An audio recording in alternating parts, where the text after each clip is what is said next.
2026ರ group L ಪಂದ್ಯದಲ್ಲಿ England ಕ್ರೊಯೇಷಿಯಾವನ್ನ 4-2 ಗೋಲುಗಳಿಂದ ಸೋಲಿಸಿತು. ಡಲ್ಲಾಸ್ ಕ್ರೀಡಾಂಗಣದಲ್ಲಿ ನಡೆದ ಈ ರೋಚಕ ಪಂದ್ಯದಲ್ಲಿ ಇಂಗ್ಲೆಂಡ್ ನಾಯಕ ಹ್ಯಾರಿ ಕೇನ್ 2 ಗೋಲುಗಳನ್ನು ಗಳಿಸಿದರೆ ಜೂಡ್ ಬೆಲ್ಲಿಂಗ್ಹ್ಯಾಮ್ ಮತ್ತು ಮಾರ್ಕಸ್ ರಾಶೋರ್ಡ್ ಕೂಡ ಗೋಲುಗಳನ್ನು ಗಳಿಸಿ ತಂಡದ ಗೆಲುವಿನಲ್ಲಿ ಪ್ರಮುಖ ಪಾತ್ರ ವಹಿಸಿದ್ರು. ಮಾರ್ಟಿನ್ ಬಟುರಿನಾ ಮತ್ತು ಪೀಟರ್ ಮೋಸೆಸ್ ಕ್ರೊಯೇಷಿಯಾ ಪರ ಗೋಲುಗಳನ್ನು ಗಳಿಸಿದ್ರು. ಆದರೆ ಅವರ ಗೋಲುಗಳು ತಂಡಕ್ಕೆ ಗೆಲುವು ತಂದುಕೊಡಲು ಸಾಧ್ಯವಾಗಲಿಲ್ಲ. ಮೊದಲಾರ್ಧವು 2-2 ಡ್ರಾದಲ್ಲಿ ಕೊನೆಗೊಂಡಿತು. ಆದರೆ ಬೆಲ್ಲಿಂಗ್ಹ್ಯಾಮ್ ದ್ವಿತೀಯಾರ್ಧದ ಆರಂಭದಲ್ಲಿ ಇಂಗ್ಲೆಂಡ್ಗೆ ಮುನ್ನಡೆ ತಂದುಕೊಟ್ಟರು. ನಂತರ ರಾಶೋರ್ಡ್ 85ನೇ ನಿಮಿಷದಲ್ಲಿ ಮತ್ತೊಂದು ಗೋಲು ಗಳಿಸಿ ತಂಡಕ್ಕೆ ಗೆಲುವು ತಂದುಕೊಟ್ಟರು. ಇಂಗ್ಲೆಂಡ್ ನಾಯಕ ಹ್ಯಾರಿ ಕೇನ್ ಈ ಪಂದ್ಯದಲ್ಲಿ 2 ಗೋಲುಗಳನ್ನು ಗಳಿಸುವ ಮೂಲಕ ವಿಶ್ವಕಪ್ನಲ್ಲಿ ತಮ್ಮ ಗೋಲುಗಳ ಸಂಖ್ಯೆಯನ್ನ 10ಕ್ಕೆ ಏರಿಸಿದ್ರು.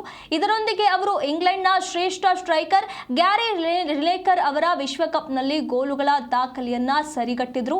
ಕೇನ್ರ ಮೊದಲ ಗೋಲು ಪೆನಾಲ್ಟಿಯಿಂದ ಬಂದರೆ ಅವರ ಎರಡನೇ ಗೋಲು ಅದ್ಭುತ ಹೆಡರ್ ಮೂಲಕ ಬಂದಿತು. ಅವರು ಈ ಅಂತಾರಾಷ್ಟ್ರೀಯ ಫುಟ್ಬಾಲ್ನಲ್ಲಿ 81 ಗೋಲ್ಗಳನ್ನು ಗಳಿಸಿದ್ದಾರೆ. ಇದರ ಹೊರತಾಗಿ ದಿನದ ಇತರ 2 ಪಂದ್ಯಗಳಲ್ಲಿ ಘಾನಾ ಪನಾಮವನ್ನ ಸೋಲಿಸುವ ಮೂಲಕ ಗೆಲುವಿನೊಂದಿಗೆ ಪ್ರಾರಂಭಿಸಿದರೆ ಕೊಲಂಬಿಯಾ ಉಜ್ಬೇಕಿಸ್ತಾನ್ ವಿರುದ್ಧ 3-1 ಗೋಲ್ಗಳಿಂದ ಜಯಗಳಿಸಿತು. ಘಾನಾ ತಂಡವು ಗ್ರೂಪ್ ಎಲ್ ಪಂದ್ಯದಲ್ಲಿ ಪನಾಮವನ್ನ 1-0 ಅಂತರದಿಂದ ಸೋಲಿಸುವ ಮೂಲಕ ತನ್ನ ಅಭಿಯಾನವನ್ನ ಬಲವಾಗಿ ಆರಂಭಿಸಿತು. ಘಾನಾ ಈ ಪಂದ್ಯದಲ್ಲಿ ಉತ್ತಮ ಆಟ ಪ್ರದರ್ಶಿಸಿ ಪನಾಮಕ್ಕೆ ಹೆಚ್ಚಿನ ಅವಕಾಶಗಳನ್ನು ನೀಡಲಿಲ್ಲ. ಈ ಏಕೈಕ ಗೆಲುವು ಘಾನಾಗೆ 3 ಪ್ರಮುಖ ಅಂಕಗಳನ್ನು ನೀಡಿತು ಮತ್ತು ಇದೀಗ ಗ್ರೂಪ್ ಎಲ್ನಲ್ಲಿ ಇಂಗ್ಲೆಂಡ್ ಜೊತೆಗೆ ಅಗ್ರಸ್ಥಾನಕ್ಕಾಗಿ ಸ್ಪರ್ಧೆಯಲ್ಲಿದೆ.